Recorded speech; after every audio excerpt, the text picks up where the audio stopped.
So you will often find that in equations and in the context of collision, there will be these terms thrown away. For example, elastic, inelastic, and the last one is completely inelastic collision.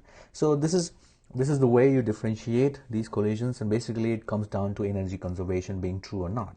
So momentum conservation is always true. So what that means is, for elastic collision, momentum is conserved. So whenever it says that the collision is elastic, that means initial momentum total is equal to final momentum total. And this also means that the energy conservation is also true. That means total energy initial is same as total energy final. When it comes to inelastic collision, well, momentum conservation is true this time, but energy conservation, I should say, the kinetic energy conservation. And usually all these collisions, for example, a ball coming in here collides with another ball which was going somewhere else. So after the collision, they both will have different velocities at different angle. So that is what a collision is. So most of the times what will happen is that these collisions, they will take place on a plane where throughout the collision, before and after and during, the potential energy does not change because the height does not change. So often this energy conservation is written down in terms of kinetic energy conservation. And these are not vectors.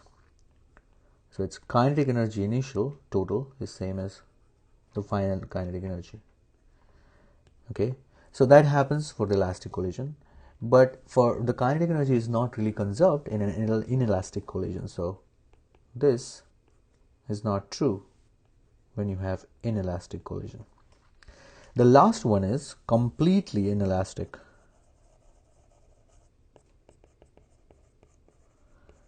It is just a special case of inelastic collision. That means clearly the momentum will be conserved, but the kinetic energy will not be conserved.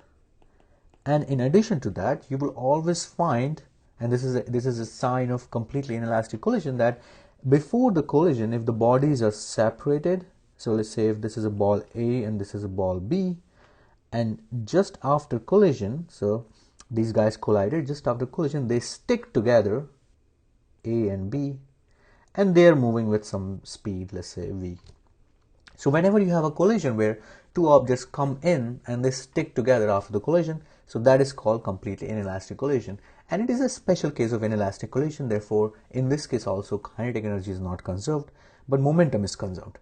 And also in elastic collision, momentum is conserved. So most, like in all the collisions, the momentum is conserved, but it is only the elastic collision where the kinetic energy is conserved.